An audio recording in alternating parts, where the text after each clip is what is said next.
Que a graça do Senhor Jesus Cristo, o amor de Deus, o nosso Pai, e a comunhão do Espírito Santo seja convosco nesta noite. Amém? Amém. Bom, louvado seja o Senhor por você que veio mais uma vez para esse encontro, onde o nosso intuito é apenas é conhecermos um pouco mais sobre a vontade de Deus e nos prepararmos para o grande dia da vinda do nosso Salvador Jesus Cristo. Amém. Esse é o nosso objetivo aqui ao longo desses dias, e claro que compreendendo que temos um inimigo ardiloso que não quer ver você no céu, nós precisamos também conhecer as suas armadilhas. E por essa razão, desde ontem estudamos um pouquinho sobre como Satanás tem usado a cultura dos dias que nós vivemos para neutralizar a influência da igreja. Ele sabe que a única esperança que há para esse mundo é a igreja apontando para uma esperança futura, para uma vida eterna, para alguns valores que são essenciais para essa sociedade.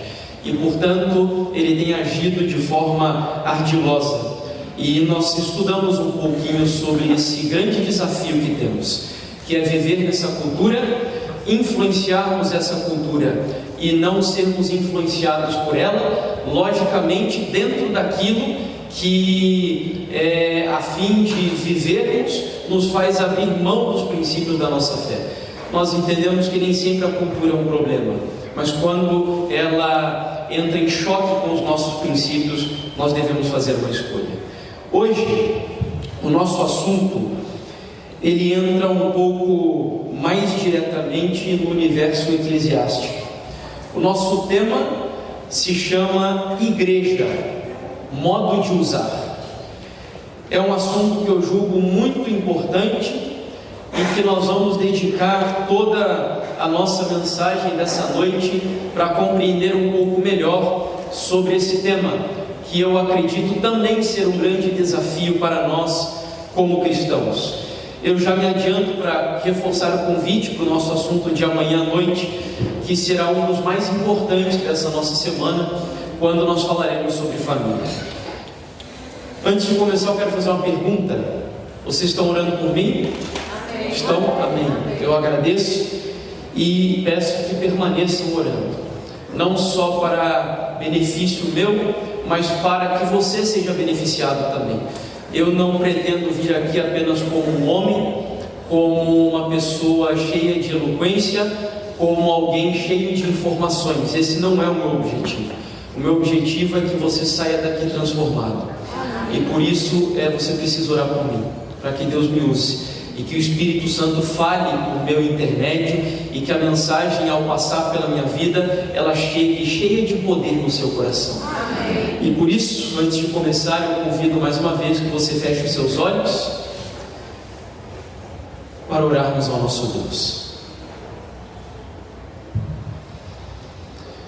Bondoso Pai e querido Deus eterno, que habitas e reinas nas alturas dos céus, nós louvamos o Teu santo nome e adoramos ao Senhor na beleza da Tua santidade. Amém. O nosso coração pulsa de alegria mais uma vez por estarmos aqui nesse local, como já fora dito há alguns minutos, local que já foi muito utilizado para diversas atividades seculares e profanas, talvez algumas delas até abomináveis aos teus olhos, mas que ao longo desses dias é santificado, porque nós invocamos aqui o nome do Deus Todo-Poderoso.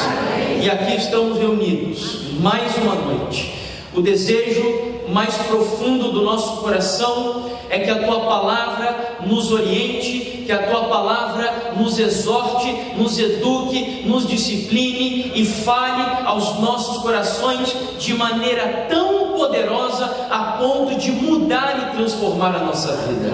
Por isso eu oro, eu peço ao Senhor, reconhecendo mais uma vez as minhas limitações, reconhecendo que eu estou aqui na qualidade de um pecador, um miserável, alguém que carece da Tua graça, da Tua misericórdia, da Tua orientação, e por isso eu peço a Ti, Pai, que o Senhor me use para a tua glória e para o benefício e o crescimento espiritual do teu povo que está aqui nesse momento. Que esse local, mais uma vez, e eu me atrevo até mesmo a pedir ao Senhor, que ainda de forma mais poderosa e mais marcante do que foi nos 2 encontros que estivemos aqui ontem à noite, que nesse momento, que nessa noite, de forma mais poderosa, o Senhor se manifeste aqui nesse lugar. Que os anjos voem e passeiem dentro desse recinto.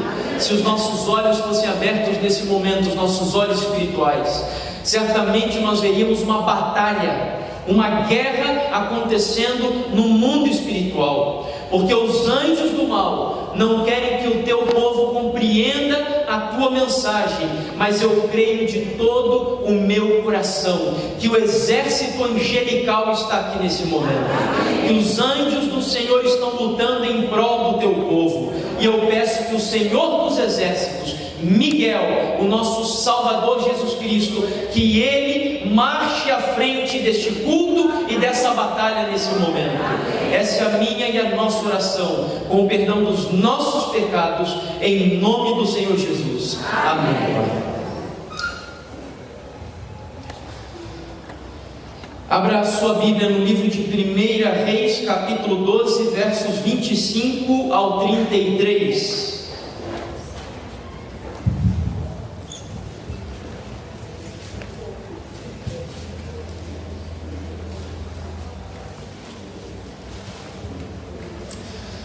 Primeira Reis, capítulo 12, versos 25 ao 33.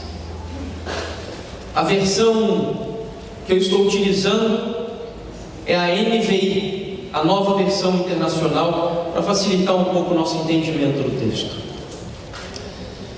Jeroboão fortificou Siquém, nos montes de Efraim, onde passou a morar.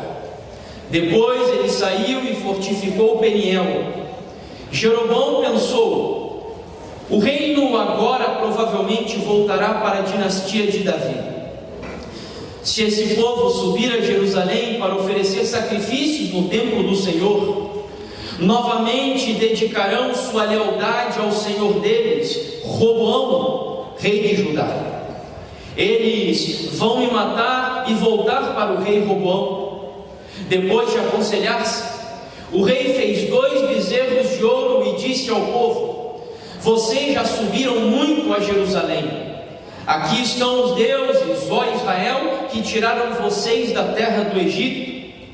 Mandou pôr um bezerro em Betel e outro em Dan. E isso veio a ser um pecado, pois o povo ia até Dan para adorar aquele bezerro. Jeroboão construiu altares idólatras e designou sacerdotes dentre o povo, apesar de não serem levitas.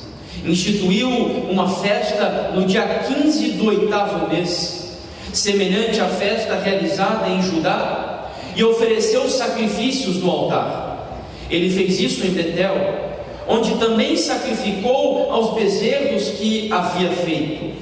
Também estabeleceu lá sacerdotes nos seus altares idólatras. Versículo 33 termina dizendo: no dia 15 do 8º mês, data que ele mesmo escolheu, algumas versões dizem que ele escolheu ao seu bel prazer, ofereceu sacrifícios no altar que havia construído em Betel. Assim ele instituiu a festa para os israelitas e foi ao altar para queimar incenso. A primeira etapa do período monárquico da história do povo de Israel terminou com a morte do famoso rei Salomão. Quando Salomão morreu, a profecia do profeta Aías teve o seu cumprimento. Aías havia dito que com a morte de Salomão, o reino de Israel seria rasgado em 2. Até então, as 12 tribos, que eram os 12 filhos de Jacó, viviam unificadas. Era um só reino, um só povo, uma só nação. Mas a partir da morte de Salomão, a história mudou. As tribos foram divididas. Nós temos ali um mapa mostrando que o reino do norte, ou melhor, vamos começar pelo reino do sul, abaixo ali em laranjado. O reino do sul, conhecido como reino de Judá, cuja capital era a cidade de Jerusalém, foi habitado por apenas 2 das 12 tribos de Israel. E o rei que governaria sobre Judá, ou sobre o reino do sul, ou ainda sobre Jerusalém, era o rei Roboão, filho de Salomão. Mas como Roboão não ouviu o conselho dos homens mais experientes, dos anciãos de Israel, e passou a ouvir o conselho dos jovens, aplicando o conselho que eles deram, houve uma insurreição no reino do povo do Senhor, e 10 das 12 tribos decidiram se rebelar, se revoltar, se insurgir contra a casa de Salomão. E assim sendo, liderados por Jeroboão, nós tivemos aqui agora uma divisão, o reino do norte, ali onde está em azul.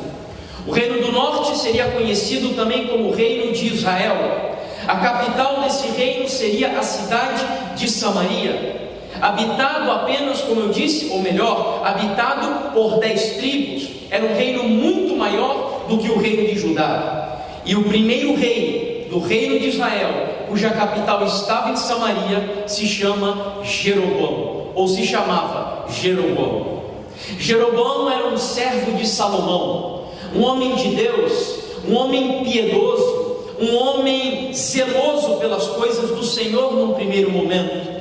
Entretanto, o poder, a fama, acabou corrompendo o coração desse homem de Deus, e em um dado momento da sua trajetória, ele cometeu um pecado terrível, algo abominável, algo ímpio aos olhos de Deus.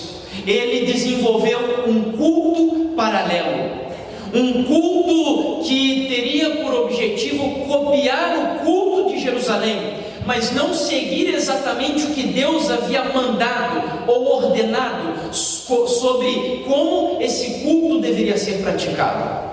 Para você ter uma ideia, no livro de Deuteronômio, capítulo 12, o Senhor dera uma orientação importante para o seu povo, versículos 13 e 14. Guarda-te, não ofereças os teus holocaustos em todo lugar que vires, mas no lugar que o Senhor escolher, numa das tuas tribos, ali oferecerás os teus holocaustos, e ali farás tudo o que eu te ordeno. Sabe o que Deus estava dizendo? Quando o povo de Deus se estabelecesse em um lugar, quando eles já deixassem de ser um povo com características nômades, um povo que não que andava peregrinando, quando eles se estabelecessem em Canaã, Deus havia dito que os sacrifícios, que o culto, que as ofertas deveriam ser oferecidas em um único lugar. Eles não poderiam mais levantar altares onde bem entendesse. O culto deveria ser praticado em Jerusalém, no templo de Salomão, que fora arquitetado pelo rei Davi. Mas agora nós temos o rei Jeroboão desobedecendo esta ordem. Quando o reino foi dividido, e agora voltando aqui à imagem anterior, nós temos o reino do norte. O povo de Deus, mesmo com a divisão que ali você observa e que aconteceu na história bíblica, ainda assim, os que viviam no reino do norte deveriam adorar a Deus aqui no reino do sul, na cidade de Jerusalém. Mas o rei Jeroboão começou a ficar com medo. Ele temeu que perdesse os seus súditos, temeu que houvessem baixas do seu reino, temeu que o povo, ao ir adorar em Jerusalém, já não quisesse mais permanecer em Israel, no reino do norte. E então, para agradar o povo, com o objetivo de manter o povo no reino do norte, para satisfazer os desejos do povo, Jeroboão tem uma brilhante, mas ao mesmo tempo satânica ideia. Vamos fazer um culto aqui, um culto à nossa maneira, um culto do nosso jeito, uma liturgia que será dirigida por nós e não por Deus. Se você prestou atenção no que lemos, ali foi dito que Jeroboão ordenou a confecção de 2 bezerros de ouro. E você sabe que a Bíblia condena que você adore a Deus por intermédio de imagens.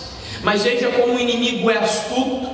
Os 2 bezerros de ouro foram erigidos em 2 cidades onde Deus já havia se manifestado antes do templo de Salomão, na cidade de Dan, onde o tabernáculo já houvera sido erigido, e na cidade de Betel, onde Deus apareceu para o próprio Jacó.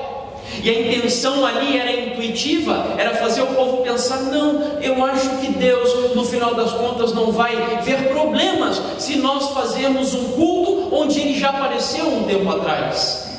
E assim o texto segue dizendo ainda que Jeroboão começou a ordenar sacerdotes segundo a sua vontade.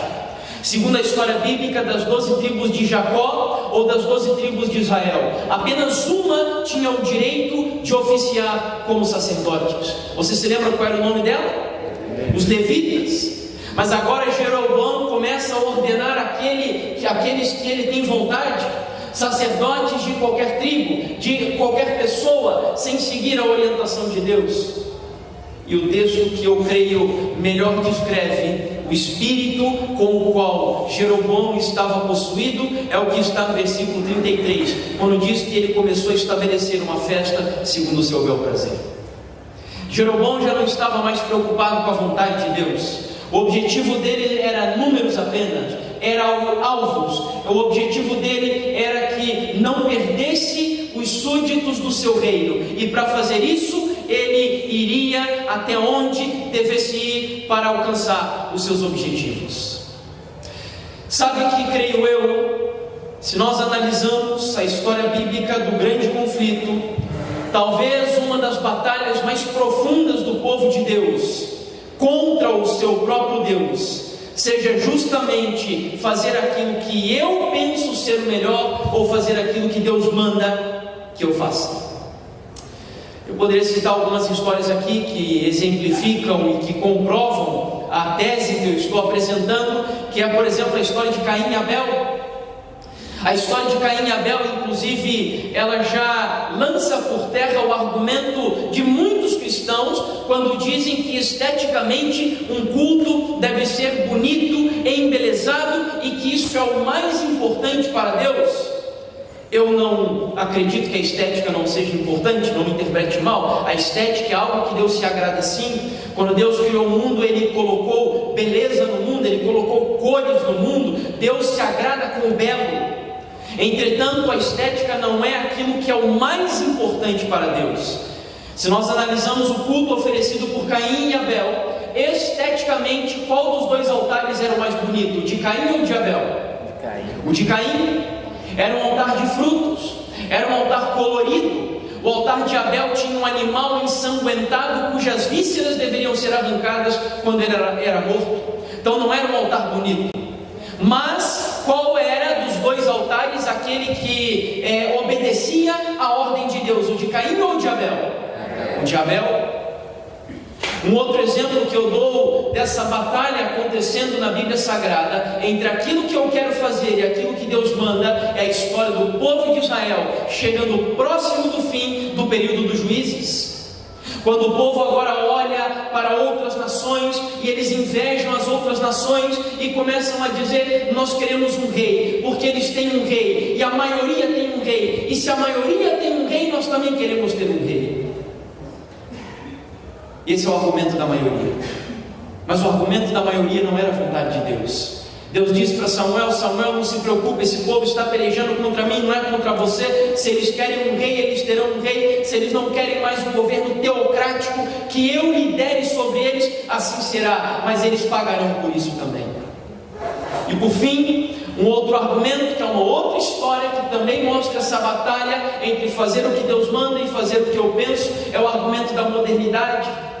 Mas isso é moderno, isso é mais atual. Se é mais atual, mais contemporâneo, atrairá mais pessoas, é mais legal, então façamos assim. Sabe que história que mostra que isso nem sempre dá certo?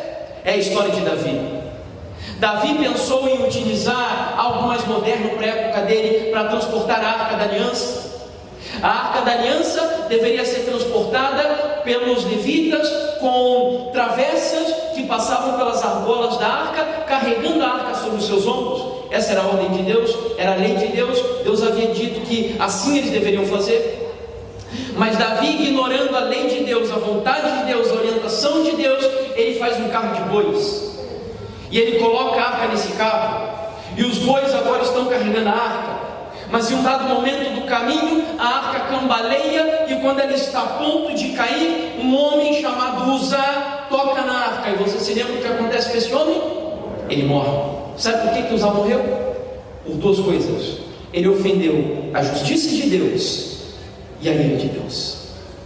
Se você quiser entender um pouquinho melhor sobre isso, tem um tema no meu canal que se chama A Ira de Deus, e é um tema inclusive que mexeu muito com o meu coração. Recentemente eu estudei esse assunto e consegui compreender um pouquinho mais sobre o que é o Evangelho. E se você puder e quiser experimentar o amor de Deus tocando profundamente no seu coração, parece contraditório, né? Como que estudando a ira de Deus eu vou entender o amor de Deus? Assista a mensagem e você não vai se arrepender. Você vai passar a valorizar o amor de Deus como talvez você nunca tenha valorizado durante a sua trajetória no cristianismo. Enfim, saltemos um pouco e vamos aos famosos século XIX, que ontem nós já tratamos um pouquinho sobre ele.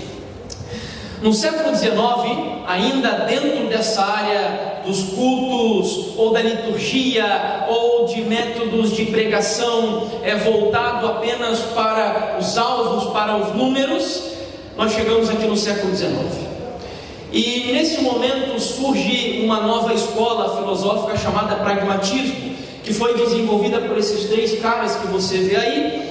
O primeiro deles, um filósofo chamado Charles Peirce, o segundo, um psicólogo, William James, e o terceiro, um jurista, Oliver Wendell. Mas afinal de contas, o que é o pragmatismo? Nós não vamos nos aprofundar, não é o nosso objetivo nos aprofundar nisso aqui, mas eu vou apenas dar uma ideia para vocês do que é isso. O pragmatismo, na visão deles, na visão do pragmático, algo só é verdadeiro se tiver utilidade, se houver algum valor prático. O pragmático não está tão preocupado com a teoria da verdade. Verdade para o pragmático é aquilo que funciona. Se funciona na prática, aquilo é verdadeiro. O pragmático ele não vai chegar para você e perguntar assim: olha, mas isso que você está fazendo está certo? O pragmático ele pergunta: isso aqui dá certo? Essa é a preocupação dele. É a prática, não os meios, mas o fim. Tanto que na visão do pragmático ele põe em prática aquela que não é exatamente uma frase. Alguns pensam que essa é uma frase de Maquiavel, quando ele trata no seu livro de filosofia política chamado O Príncipe. Alguns pensam que essa é uma frase dele. Não é uma frase dele, é apenas uma frase que resume a ideia dele, que é a famosa frase: os fins justificam os meios. Em resumo, isso é o pragmatismo. Os pragmáticos eles se preocupam apenas com o resultado, não exatamente com os métodos ou com o conteúdo em si. Como eu sempre digo, se essas ideias elas permanecessem apenas aí na nossa vida, no dia a dia, ou talvez nas universidades e nas escolas, eu não veria nenhum problema. Porque nós mesmos somos bastante pragmáticos na nossa vida. Aqueles que, por exemplo, têm a sua empresa. Se você aplica na sua empresa algum método, alguma técnica que não gere resultados de venda, é óbvio que você vai rejeitar essa técnica, e nesse caso não tem problema nenhum. Só que o grande problema do pragmatismo é quando ele é utilizado dentro da igreja, dentro do cristianismo, aqui no nosso caso, sem princípios que orientem essa filosofia. Eu queria dar um exemplo para você de uma peça publicitária. Eu vou passar rapidamente a imagem aqui, porque não é legal deixarmos essa imagem em um ambiente onde invocamos aqui o nome do Senhor e estamos estudando a sua palavra. Mas eu queria que você prestasse atenção e visse que essa é uma peça extremamente pragmática, gera resultados, vende muito, mas a análise é a seguinte: a peça é moral ou é imoral? É essa daqui. É uma peça publicitária, conceitos pragmáticos sendo aplicados nessa peça. Mas eu lhe pergunto: É uma peça moralmente correta? Sim? Não. Por quê? Porque nessa peça publicitária, que é pragmática, a mulher ela é tratada ali como se fosse um objeto de consumo. Então o pragmatismo, quando é utilizado sem os princípios, aqui no nosso caso, os valores judaico-cristãos, que devem nortear a nossa fé, que devem orientar a nossa conduta, no nosso dia a dia, na liturgia da igreja, na nossa ortodoxia, nos nossos relacionamentos, em tudo na nossa vida, se nós não temos esses princípios nos orientando, o pragmatismo vai nos levar para um caminho perigoso. E eu diria que já levou. Infelizmente, há muito tempo atrás, o cristianismo começou já a flertar com a filosofia pragmática. E começou a surgir uma série de denominações, uma série de igrejas, uma série de seitas que deixaram de se preocupar com aquilo que é verdadeiro, com o conteúdo da mensagem bíblica, com a verdade do Evangelho, e passaram a se preocupar apenas em satisfazer o gosto da clientela, no caso, os membros da igreja. Se você gosta de dinheiro, como eu disse ontem, nós criamos uma igreja agora que vai trabalhar em cima da sua vontade. Se você gosta de batalhas espirituais, nós temos igrejas então que vão seguir exatamente essa linha.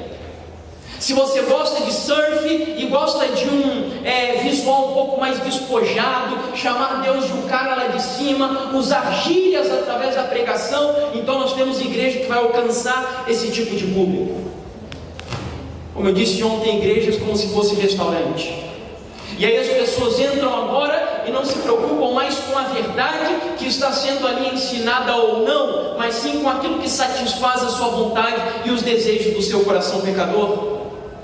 Sabe que um dos primeiros cristãos que começaram a aplicar alguns conceitos, alguns métodos de crescimento de igreja, foi um homem chamado Donald McGraven, um americano. Ele era filho de pais missionários e também foi um missionário. E trabalhando na Índia durante muito tempo, começou a perceber que o seu trabalho missionário nesse país não avançava, não crescia como ele esperava. E quando ele volta para os Estados Unidos da América, ele desenvolve o primeiro instituto de crescimento de igreja da história do cristianismo. E esse cara levou muito a sério o que ele estava fazendo. Porém, alguns discípulos dele, que vieram depois do seu mestre, começaram a corromper, a distorcer muito esse propósito com o qual Donald McGraven fundou esse primeiro instituto de crescimento de igreja.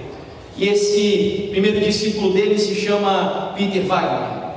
Em um dos seus materiais, ele cita palavras do seu discipulador, que eu gostaria também de compartilhar aqui com vocês. E vejam como existem coisas perigosas ali nessa ideia.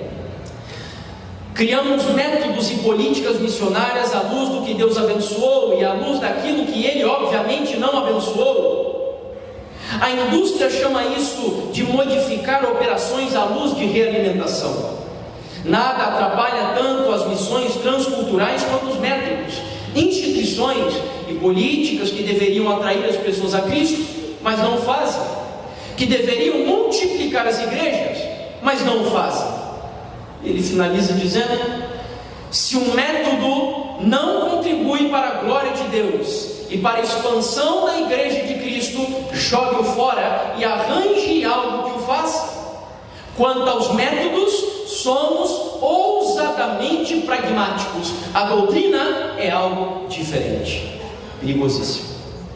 Na visão dele, a doutrina é algo que deve ser colocada à parte quando você estuda métodos de pregação, métodos de alcançar o coração das pessoas, métodos de levar ímpios, pecadores, depravados ao arrependimento e entregar a sua vida ao Senhor Jesus. Inclusive esses métodos, eles anulam justamente a mensagem do Evangelho, porque não é politicamente correto, não é agradável para a clientela você pregar de um Deus que se ira, você pregar de que você e eu somos pecadores, nascemos condenados sob a ira de Deus, a nossa natureza é pecaminosa, nós mentimos, adulteramos, fornicamos. Somente ao olhar para uma pessoa e desejar algo segundo a Bíblia, você e eu já estamos pecando. Isso não é legal pregar. Desses pragmáticos, Sabe que tem um outro, que ele inclusive é um dos maiores expoentes dessa área de métodos de crescimento de igreja, e olha que sugestivo o livro que ele escreveu. Ele se chama Barna, George Barna, e ele escreveu um livro cujo título é Marketing the Church. Começou a estudar métodos usados pelo marketing, pela publicidade, e aplicou esses métodos para o crescimento de igreja. Certamente um dos maiores pregadores hoje que tem aplicado esses métodos ao pé da letra, eu tenho certeza que a maioria de vocês já ouviu falar dele, Rick Warren. Ele tem uma igreja gigante nos Estados Unidos. Eu não lembro agora se é a Willow Creek Church ou se é a Saddleback Church, que são duas igrejas que aplicam métodos pragmáticos. Igrejas gigantes, para caber 10 mil, 15, 20 mil pessoas dentro do templo. E aqui, o George Barna apresenta a sua visão de como nós deveríamos aplicar esses conceitos. Ele diz o seguinte: é crucial termos em mente o princípio da comunicação cristã. O auditório e não a mensagem é soberano. Se nossa pregação almeja fazer com que as pessoas parem em meio a uma agenda confusa e reflitam sobre o que lhes estamos dizendo, nossa mensagem terá que se adaptar às necessidades do auditório. Perigosíssimo, perigosíssimo. Talvez isso explique muito daquilo que eu acabei de dizer aqui para vocês, a mensagem se adaptar ao auditório.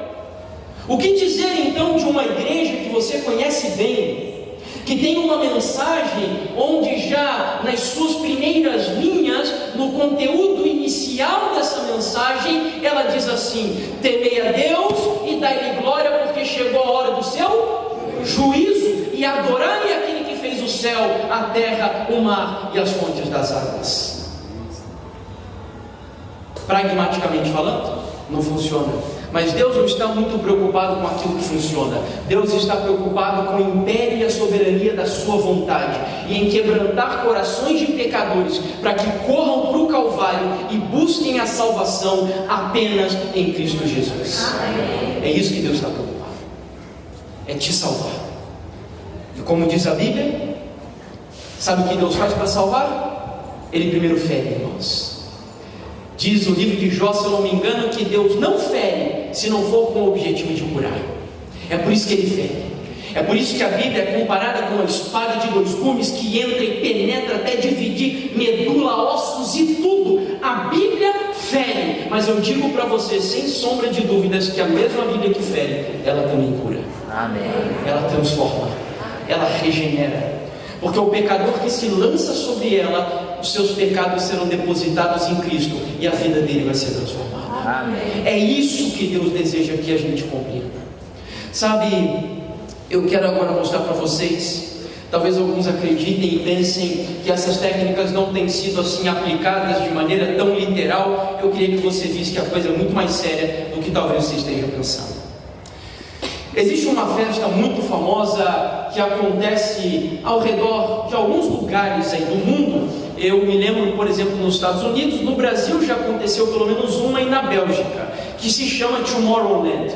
É uma rave. São vários dias de festa, ali atravessando horas e horas sem dormir, muita bebida, muito sexo, drogas, show de pirotecnia e música eletrônica.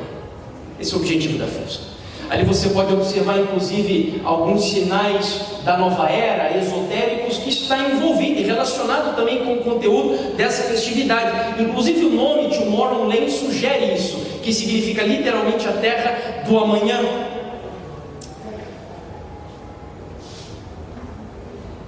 Quando eu preparava esse material, eu me deparei com essa matéria que ela chega a ser cômica se não fosse verdadeira. Uma grande igreja aqui do Brasil, eu não vou citar que igreja é essa apenas por questão de ética, talvez tenhamos alguma visita dessa igreja aqui, e o nosso objetivo não é constranger ninguém, mas é uma das 5 maiores igrejas do Brasil. O título da matéria dizia assim: Tomorrow Crente espera reunir mais de 700 jovens em igreja evangélica no Macapá.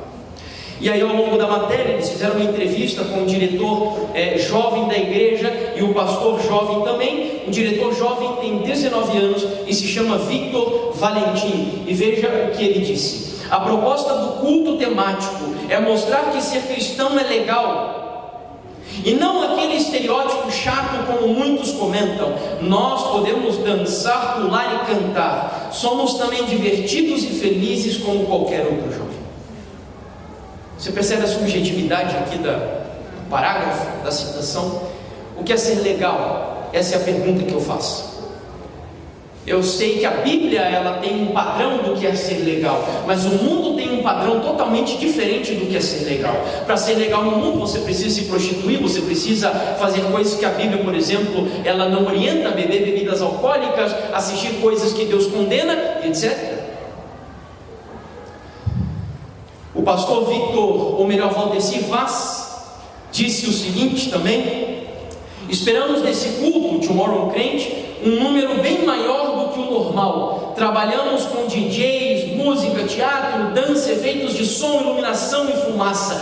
Tudo o que a garotada gosta. A produção é para um culto muito mais dinâmico e agradável, mas sempre com ênfase na mensagem bíblica. Sabe, eu leio essa passagem e eu fico pensando que usa-se apenas o nome de Jesus, usa-se apenas a palavra de Jesus para justificar coisas que Jesus condena. Lembra quando Jesus disse que nos últimos dias haveria uma explosão de falsos profetas? Lembra disso? Lembra? E ele disse que os enganos seriam tão sutis e ardilosos que, se possível, enganariam até que pessoas? Os escolhidos. Agora, o curioso é que na visão que o Senhor Jesus nos deu, esses falsos profetas não viriam em nome deles, não viriam em nome de Satanás, não viriam em nome de qualquer coisa. A Bíblia diz: muitos virão em meu nome, dizendo eu sou o Cristo, e enganarão a quantos? A muitos. Então não creia porque usa-se o nome de Jesus, porque usa-se a palavra de Jesus. Não pense que por isso Jesus está sendo honrado ali. Não, o nome dele está sendo, e me permita usar a palavra aqui de uma forma um pouquinho diferente, literalmente usado. É isso que está acontecendo com o nome de Jesus. Não pregado, não adorado, não obedecido, não venerado, não entronizado, mas usado. Para você ter uma pequena ideia, tem igrejas hoje que trabalham em sistema de franquia. E eu sei disso porque lá na cidade onde eu vivo, um empresário que queria ganhar ali recursos fazendo uma outra atividade alternativa, ele fez contato com um pastor de uma outra grande igreja aqui do nosso país para saber como funcionava o sistema de franquia dessa igreja. E aí disseram para ele que ao recolher os dízimos, uma parte era dada para a sede e outra parte ficava com o empresário. Pragmatismo. Terrível, chega a ser inacreditável algumas coisas que vemos. Sabe que aquilo que temos praticado aqui no Brasil, em algumas orientações aí do cristianismo, nada mais é do que cópia dos Estados Unidos da América. Um pastor chamado John MacArthur, que não é um pastor adventista, mas é alguém por quem eu tenho ali um respeito, porque crê numa teologia reformada, conservadora, dentro da luz que ele tem. Ele escreveu um livro cujo título é Com Vergonha do Evangelho. E nesse livro ele cita um caso curioso que aconteceu em uma grande igreja nos Estados Unidos da América. Uma grande igreja do sudoeste dos Estados Unidos acaba de instalar um sistema de efeitos especiais que custou $500 milhão, capaz de produzir fumaça, fogo, faísca e luzes de lazer no auditório. Agora veja onde eles foram buscar essas coisas. A igreja enviou alguns dos seus membros para estudar ao vivo os efeitos especiais do Bally's Cassino em Las Vegas.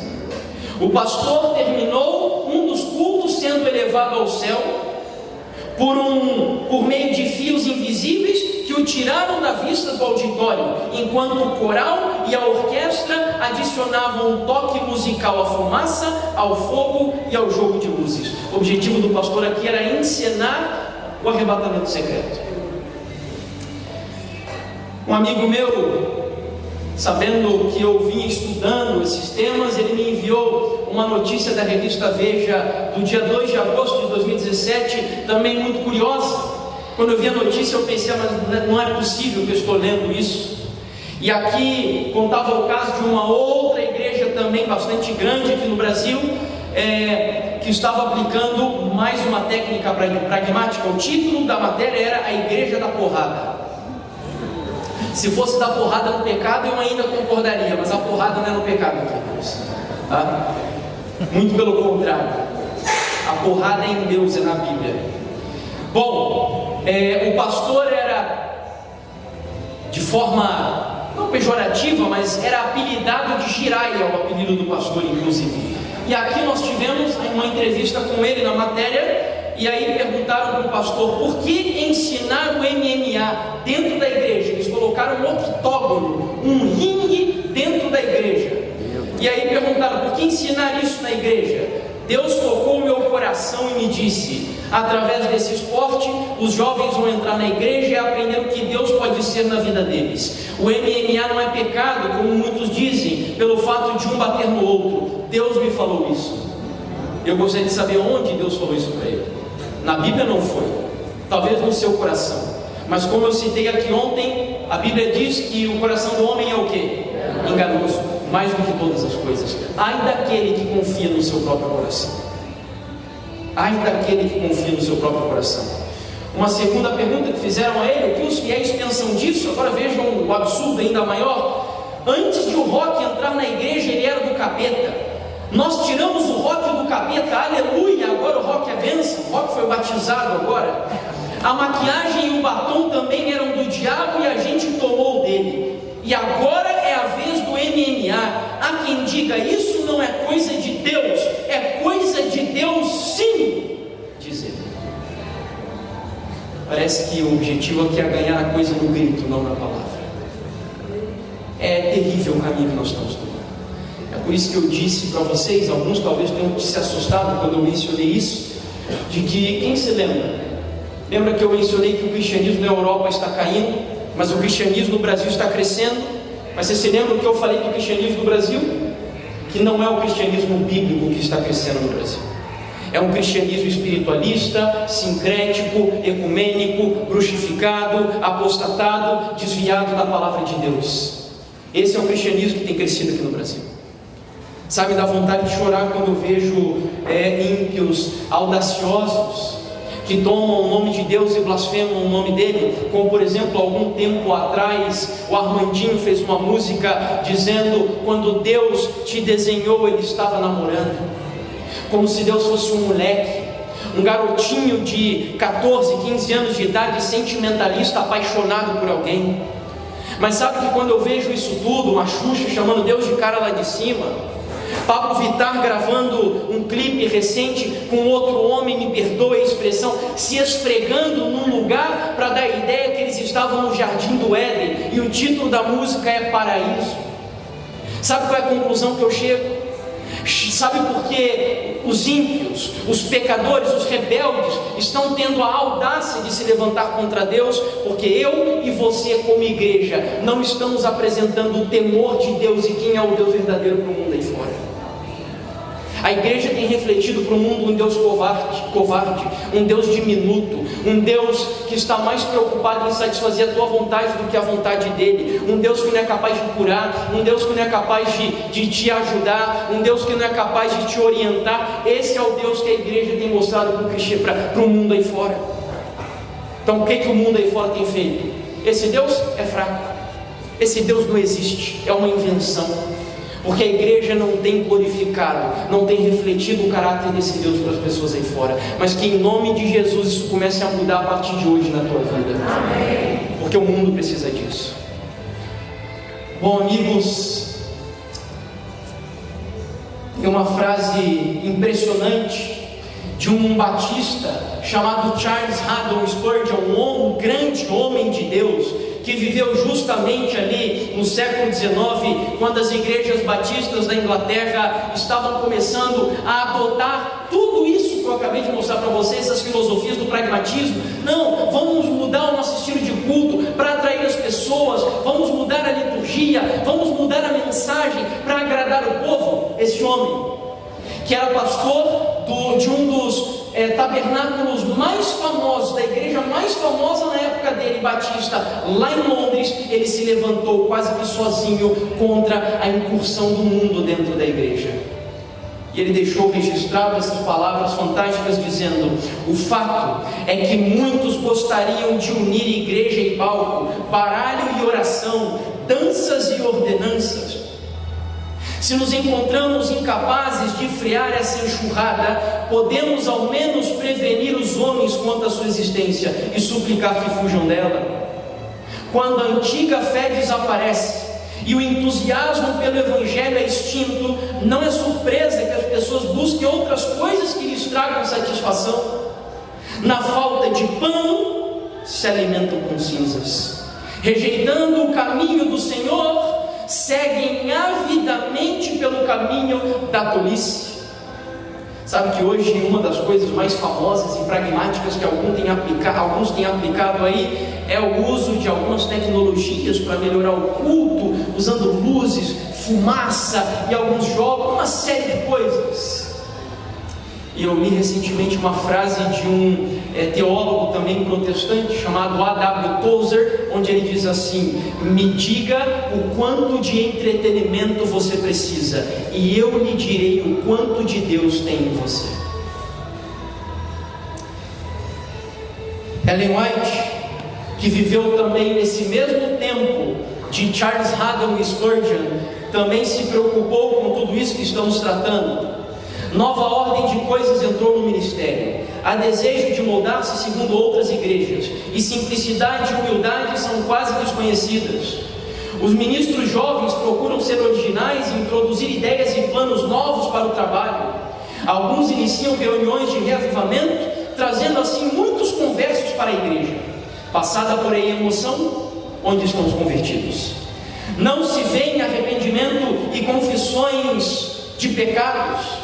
O pecador é instado a crer em Cristo e aceitá-lo sem considerações quanto à sua vida passada de pecado e rebelião. O coração não é quebrantado, não há contrição de alma. Os supostos conversos não caíram sobre a rocha, que é Cristo Jesus. Eu volto a dizer, para que não pensem aqui que eu estou sendo extremista, com isso que eu estou pegando, não quero dizer que não devemos ser pragmáticos. O pragmatismo é importante. Nós devemos sim ser estratégicos ao pregar o Evangelho, para atrair as pessoas. Ignorante é aquele adventista, por exemplo, que já chega no primeiro estudo bíblico, já querendo meter o pé na porta, dizendo quem é a besta, que não pode comer isso, que tem que guardar aquilo. Errado.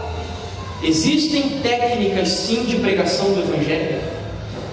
Uma das técnicas, por exemplo, que Deus nos deixou revelada através da sua mensageira, é o braço direito da mensagem do terceiro anjo, que é a mensagem de saúde. E existem muitas outras. Portanto, eu não quero dizer com isso que não devemos ser pragmáticos. O que devemos ter cuidado é, ao aplicar o pragmatismo, não aplicá-lo sem a orientação do quê? Princípios. Esse é o problema. Um último método que eu gostaria de mostrar para vocês, baseado em argumentação pragmática, e que tem se tornado cada vez mais comum e popular nesse nosso tempo, é justamente o uso da cultura pop para atrair os jovens de maneira especial. Alguns estão desenvolvendo, enfeitando a plataforma da igreja, enfeitando o ambiente de retiros, ou às vezes até vindo pregar vestido dessas, por exemplo, maneiras aqui que eu mostro para vocês, usando o exemplo dos Vingadores, usando símbolos e personagens dessa série Game of Thrones, uma série extremamente hostil à palavra de Deus, onde tem sexo, estupro. Eu nunca assisti, apenas estou citando o que eu já li sobre ela. Mentira, magia, bruxaria, espiritismo e por aí vai. Outros usando conteúdos do The Walking Dead, uma série que trata sobre zumbis, E por fim, e essa é a mais inacreditável de todas, tem pessoas usando até mesmo a história dos 50 tons de cinza para aplicar conceitos do Evangelho para pregação pragmática. E eu só clamo pela misericórdia de Deus. Sabe que tem um pastor da nossa igreja que também anda muito preocupado com tudo isso. É uma pessoa que eu já disse para vocês, por quem tenho grande admiração, e eu fiz contato com ele pedindo autorização para dar esse exemplo dele aqui. Sabem quem é esse? O Michelson Borges. O Michelson Borges tem um blog, e no seu blog ele escreveu algum tempo atrás um artigo chamado Os Fãs da Cultura Pop, e ele mesmo se define ali no artigo, que antes de se converter era um nerd viciado em histórias em quadrinhos. Acho que a foto dá mais ou menos uma ideia, né? De que ele gostava um pouquinho. Cinéfilo, ou seja, viciado em cinema e etc. E depois da sua conversão, ainda na sua juventude, ele relata aqui o seguinte: quando me converti, entendi que precisava abandonar os filmes a que eu assistia, os quadrinhos de super-heróis que eu lia e as músicas tipo rock que eu ouvia. Precisei, com a ajuda de Deus, refinar os meus gostos, minhas preferências e adotar critérios bem definidos para o consumo da mídia. Hoje, estamos passando a mão na cabeça dos jovens e dizendo que eles podem assistir a tudo o que quiserem, desde que extraiam dali conteúdos espirituais. Para essas pessoas mais fãs e geeks do que cristãos, parece que o diabo não mais existe. Nada é ruim se te faz feliz.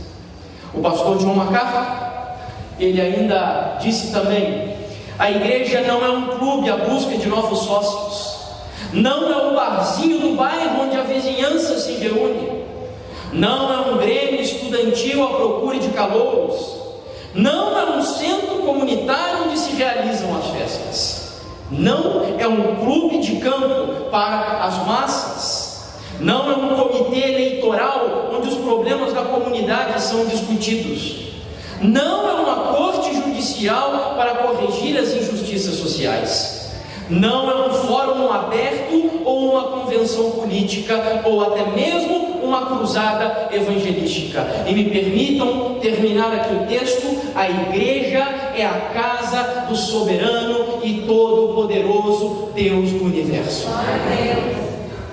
A igreja é a cidade de refúgio aqui nessa terra, no meio de um mundo mau, um mundo pecador, onde em quase todos os lugares onde as pessoas entram, elas veem pecado, elas veem iniquidade, elas veem maldade. A igreja é um local santo no meio de um mundo entenebrecido pelo pecado. Isso é a igreja. Sabe que além da igreja só tem outro lugar que também deveria ser uma igreja, não sendo exatamente o templo. Sabe que outro lugar deveria ser uma igreja, um ponto de luz aqui na terra? Sabe que lugar? A casa dos cristãos, dos servos de Deus. E amanhã nós falaremos sobre isso. A igreja é a casa de um Deus santo. A igreja é a casa de um Deus cujos serafins, quando vão adorá-lo na sua presença, cobrem o rosto, cobrem os pés. Tamanha santidade desse Deus. A igreja é a casa de um Deus que a Bíblia diz que nem mesmo o céu é puro aos olhos desse Deus. A igreja é a casa de um Deus que a Bíblia fala que aos anjos esse Deus atribui imperfeições, aos anjos que não caíram. A igreja é a casa de um Deus que é tão imenso que a Bíblia diz que com a palma da sua mão ele pesa os oceanos. Esse é o Deus, o dono e o soberano da igreja. É o Deus que, quando nós nos aproximamos da presença dele, deveríamos nos aproximar com alegria, verdade, com gratidão, é verdade, com satisfação, é verdade, mas também com temor e tremor. Diz as Escrituras. Esse é o nosso Deus. É o Deus que o mundo não conhece mais, irmãos. As pessoas não temem mais esse Deus. As pessoas entram na casa desse Deus de forma irreverente. A irreverência é tanta que muitas vezes nós não temos nem a capacidade de tirar o chiclete da nossa boca para nos apresentarmos e adorarmos na presença desse Deus. A falta de reverência é tanta que nós não abrimos mão nem do nosso celular, do WhatsApp e do Facebook quando estamos na presença desse Deus. Nós estamos perdendo a reverência, estamos perdendo a noção de quem é Deus. Mas em nome de Jesus Cristo, descubra quem é esse Deus novamente. Esse Deus está revelado aqui na Bíblia Sagrada, porque essa palavra, ela não só contém a palavra de Deus, a Bíblia, ela é a própria palavra desse Deus. Sabe que um dos assuntos que Deus tem me tocado muito profundamente nesses últimos meses para estudar, inclusive fiz um retiro espiritual no início desse ano com esse tema, é sobre os atributos de Deus. Nós não conhecemos mais a Deus. Nós criamos um Deus. Assim como os gregos criaram deuses de acordo com as suas paixões, eles tinham o Deus do vinho, o Deus do sexo, o Deus da chuva, e etc. Nós estamos criando um Deus que não é o Deus da Bíblia, o Deus do cristianismo. Então nós temos que estudar quem é Deus através dos seus atributos. E aí eu tenho estudado ainda sobre isso, preciso me aprofundar muito mais nisso, mas existem 4 temas lá no meu canal já sobre esse assunto, se você se interessar. O primeiro deles se chama o Deus desconhecido. O segundo se chama a santidade de Deus. O terceiro é sobre o amor bíblico e o politicamente correto, que é o atributo do amor de Deus. E o último deles é a ira de Deus. Eu ainda quero estudar sobre a soberania de Deus, sobre a glória de Deus, sobre alguns outros atributos, também para publicar no canal. Mas nós precisamos conhecer a Deus, porque a Bíblia diz, isso aconteceu no passado, e está acontecendo no momento presente de novo, que o meu povo, o povo de Deus, está sendo destruído por falta do quê? Conhecimento. E não é falta de conhecimento, de instrução aí para as coisas do mundo, talvez até mesmo nem tanta falta de instrução bíblica, mas nós estamos perecendo por falta de conhecimento de Deus. Conheça Deus. Sabe que eu trouxe aqui uma matéria, na verdade o resultado de uma matéria. Foi uma pesquisa feita pelo Instituto Barna, um instituto lá nos Estados Unidos da América, um instituto cristão. Aqui no Brasil, infelizmente, nós ainda não temos pesquisas como essas, mas lá nos Estados Unidos, essa empresa de pesquisas chamada Instituto Barna fizeram uma pesquisa com um grupo de cristãos para saber como estava o conhecimento bíblico deles. E a conclusão foi que os cristãos estão cada vez mais influenciados por ideias que não são bíblicas. E aqui você vê alguns resultados dessa pesquisa. Por exemplo, 61% dos cristãos entrevistados concordam com ideias da nova era. 54% dos mesmos cristãos repetem conceitos pós-modernos. Alguns dos que vimos ontem. Cristãos que creem no sincretismo, no ecumenismo, no hedonismo, no pragmatismo, no relativismo aplicado dentro da igreja. 36% aceitam ideias associadas ao marxismo.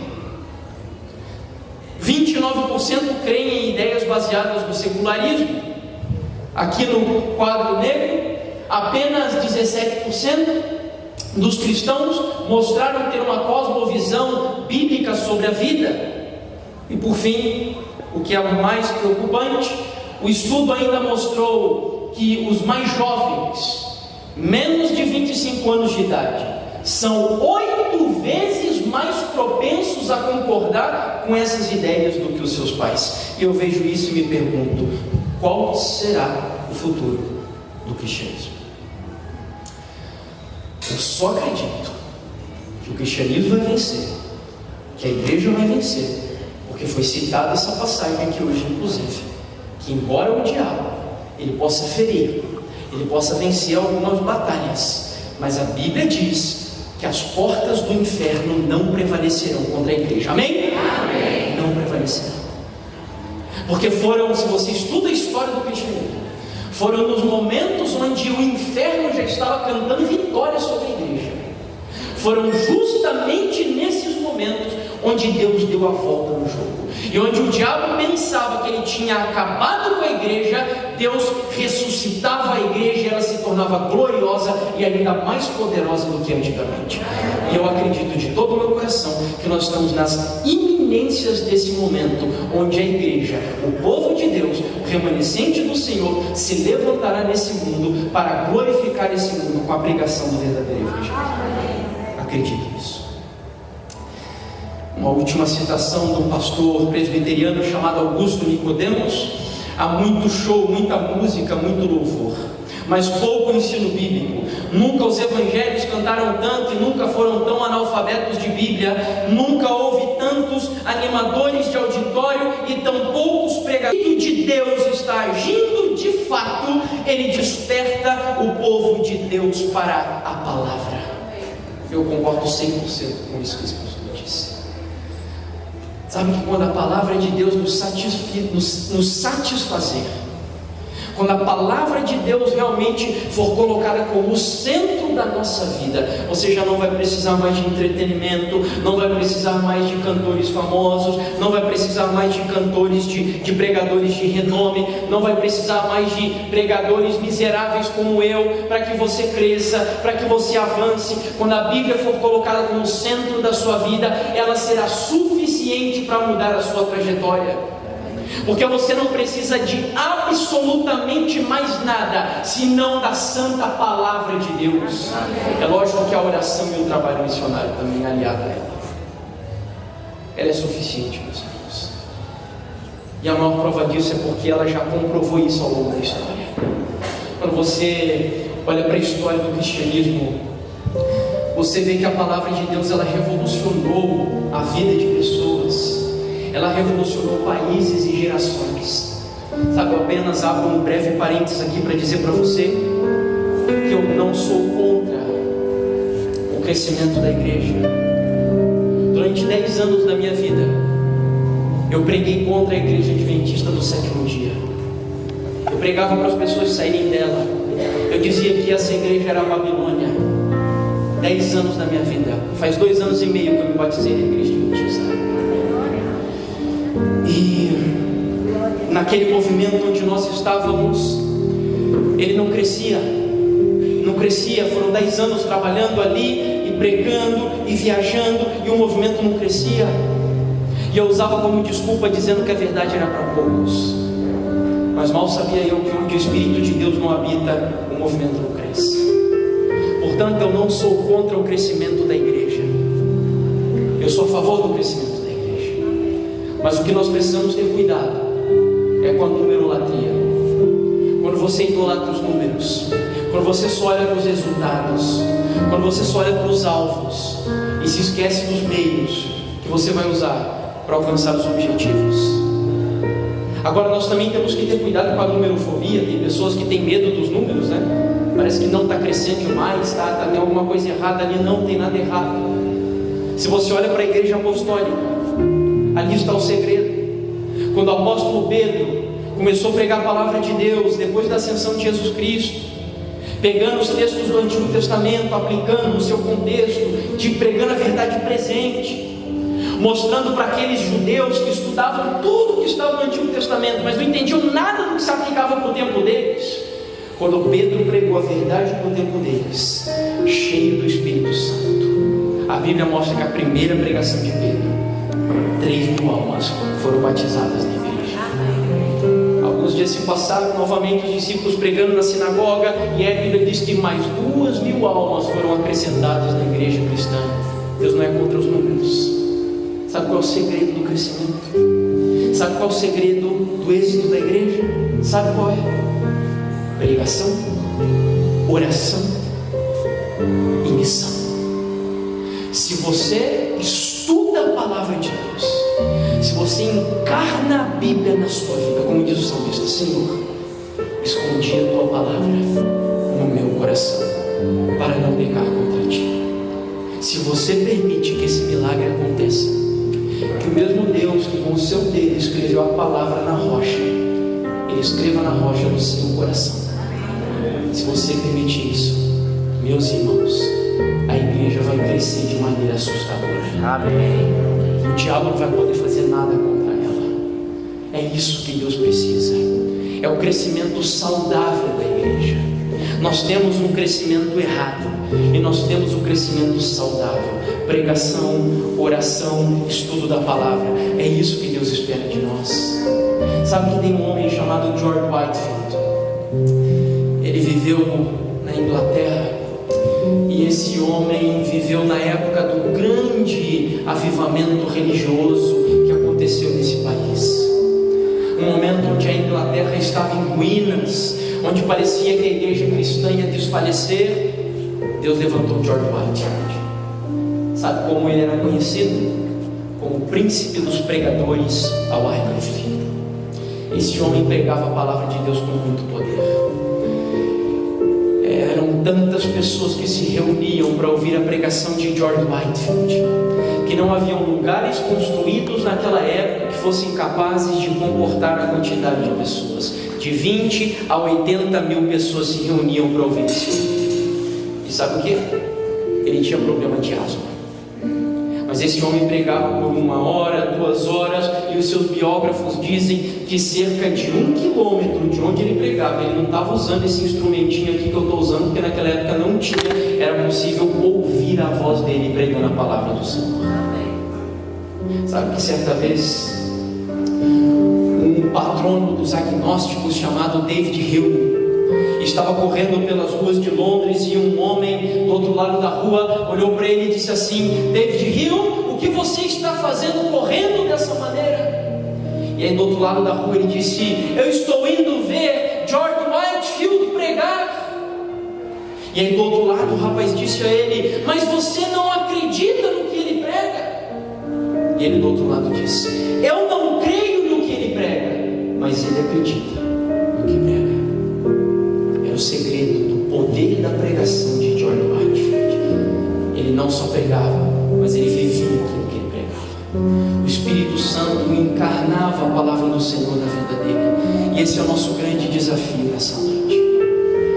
Meus irmãos, eu não sei quanto tempo vocês têm dado a Deus para estudar a palavra do Senhor.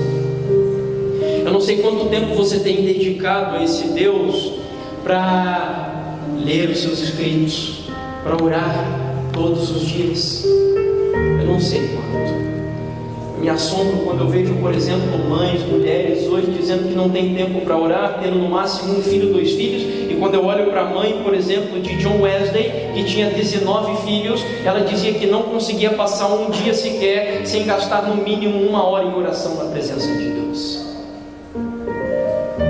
Nós precisamos voltar a viver o cristianismo genuíno. Eu queria fazer um apelo especial nessa noite.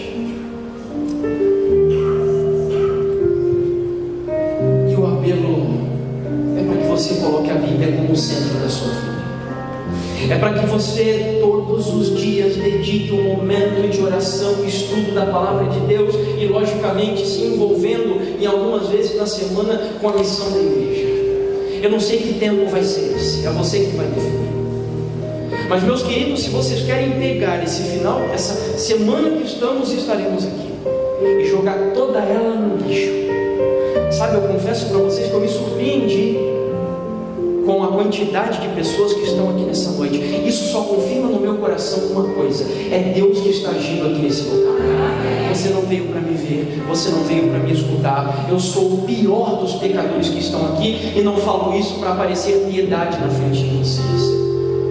Se Deus está usando a vida desse pecador miserável porque você sentiu e você veio aqui para ouvir Deus falando contigo nessa noite, e Ele está apelando para você gastar um tempo na presença dEle. Ele quer mudar a tua vida, Ele quer te usar na sua vizinhança, Ele quer te usar no seu colégio, lá no seu trabalho, Ele quer te usar. Mas para Ele te usar, você precisa gastar esse tempo na presença dEle. Quando você sair de lá, teu rosto vai refletir a glória do Senhor, meus irmãos. Ele quer que você viva isso, que você experimente isso. Sabia que tem uma profecia que diz que nos últimos dias, servos de Deus com semblantes iluminados e resplandecendo de santa consagração irão de um lugar até o outro e operarão curas, milagres e maravilhas, e milhares de pessoas se converterão em um único dia pela experiência dessas pessoas. E você é essa pessoa que Deus escolheu para viver essa experiência nessa noite. Eu queria convidar para vir aqui. Nós vamos cantar. Eu não combinei nada. Vai cantar? Ok, então nós temos um louvor. E enquanto ela canta, eu queria convidar a vocês, a todos aqueles que estão dispostos a sacrificar esse tempo para Deus, esse tempo diário de oração, de estudo da palavra, e você buscar de alguma forma se envolver mais na missão da igreja. Novamente eu gostaria que viessem aqui enquanto ela canta, para eu fazer uma oração muito especial pela sua decisão, em nome de Jesus.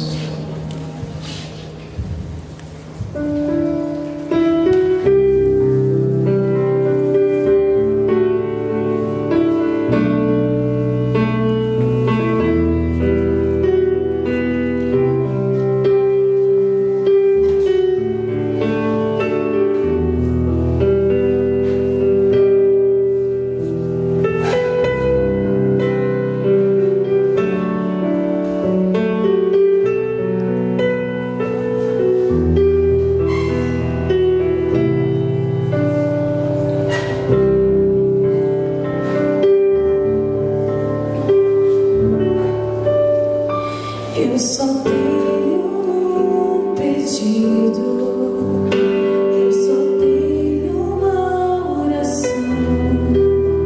Quando estou em tua presença, ó Senhor, não importa em que lugar de tua mesa eu me assentar,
eu só tenho um pedido, eu só tenho uma oração. Quando estou em tua presença, ó Senhor, não importa em que lugar de tua mesa eu me assentar,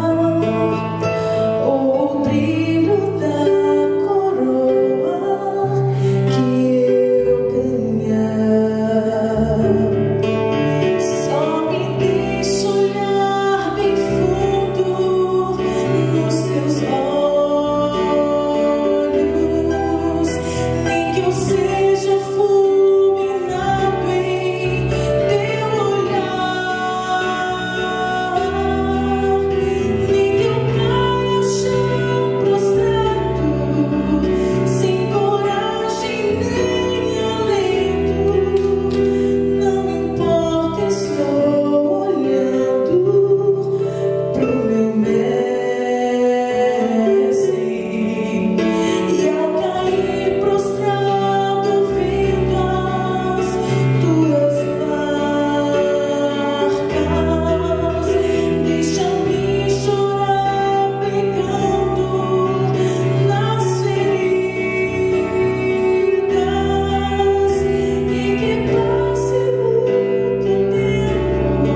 lugar, reforçar o convite para que você venha amanhã às 19h15 no mesmo horário, até quarta-feira seguiremos o mesmo horário. E para a nossa programação será um tema muito importante. E afinal eu tenho um testemunho muito poderoso para contar para vocês. E por isso eu gostaria que você viesse aqui. Traga alguém, convide uma pessoa, nem que não seja uma pessoa cristã, não importa. Eu creio que o tema da família é um tema que nos proporciona essa oportunidade de diversificarmos ainda mais o nosso público. E antes de orar, eu louvo a Deus por todos vocês que vieram aqui à frente, porque em primeiro lugar isso é uma atitude de coragem. O mundo que vivemos é um mundo que tem tomado cada vez mais o nosso tempo, e dedicar tempo para Deus é algo louvável aos olhos do Senhor. E pode ter certeza de que o céu está sendo honrado pela decisão de vocês nesse momento. Agora cumpra. Eu gosto sempre de chamar pessoas para vir à frente, porque normalmente quando nós pedimos só para levantar é quase que um impulso, e aí todos se levantam. Mas eu sei que para vir à frente é preciso um pouquinho mais de coragem. E antes de orar, você vai fazer essa oração de 20 segundos, colocando diante do Senhor esse pacto de estudar a Bíblia, orar todos os dias e se envolver mais com a missão da igreja. E eu termino com a oração final.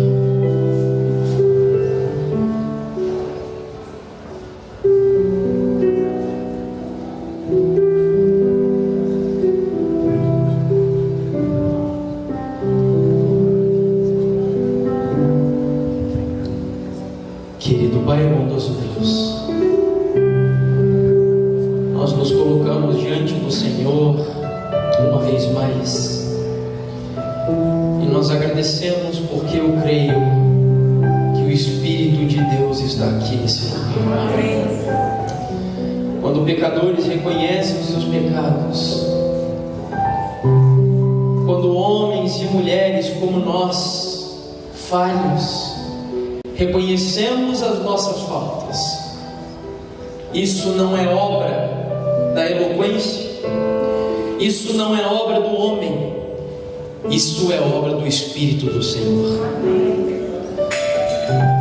Senhor, aqui está uma parcela do teu povo que, ao ouvir essa mensagem, conclui, Senhor, que não há nada mais importante, que não há nada mais belo, não há nada mais sublime para a nossa vida, e que não há nada mais suficiente para nos moldar, nos transformar, nos ensinar e nos preparar para a glória do reino dos céus, do que o estudo da tua santa palavra. Essas pessoas vieram aqui porque desejam em oração estudar mais e entender mais a palavra do Senhor. O Senhor Jesus Cristo disse que a tua igreja seria santificada pelo estudo da palavra. E Ele disse que através do conhecimento da verdade que está na palavra do Senhor, nós seríamos também, por tua graça, libertos do pecado. E aqui viemos fazer um pacto com o Senhor. O nosso desejo é estudar a palavra do Senhor e orarmos, e nela incluímos também o estudo da lição que está contida na tua palavra, e nos envolvermos na missão da igreja. Nós assumimos um compromisso com o Senhor, pedindo que o Senhor coloque isso em prática na nossa vida. Nos ajuda. Sei que o que o diabo mais treme é esse compromisso da igreja unificada, a igreja falando uma só palavra, vivendo uma unidade. Senhor, o inimigo treme com essa realidade, mas nós queremos viver essa experiência. Que o Senhor derrame sobre nós da tua graça, que o nosso quarto, que a nossa sala, Eu não sei quais serão os ambientes onde nós dedicaremos para cumprir esse compromisso com o Senhor, mas que esses locais que serão dedicados para lermos, para estudarmos, para estarmos na Tua presença, que sejam santificados pela manifestação do Senhor. Que nós tenhamos ali um encontro especial contigo, e que ao sairmos desse local, que saiamos como Moisés, quando desceu do Monte Sinai, e a pele do rosto de Moisés refletia a glória do Deus Todo-Poderoso. Leva-nos em paz para os nossos lares. Que os anjos que nos trouxeram aqui nessa noite nos levem em segurança. E que o Senhor nos dê uma noite reparadora, restauradora, uma noite que nos deixe com o coração em paz, certos de que aqui tivemos um encontro especial com o Senhor. Pai, eu nunca senti aquilo que sinto nesse momento. Eu gostaria de orar em especial nessa noite por pessoas que estão aqui e que estão desviadas dos teus caminhos. Que o teu Espírito incomode a vida dessas pessoas. Que o teu Espírito Santo convença essas pessoas de que Jesus está voltando, e de que não há nada melhor e não há nenhum caminho mais seguro do que os caminhos do Senhor.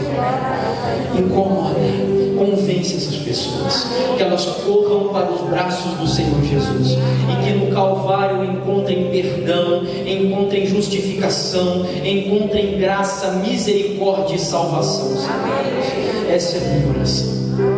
Esteja conosco, dá-nos a tua bênção e a tua paz, em nome de Jesus. Amém, Senhor Deus.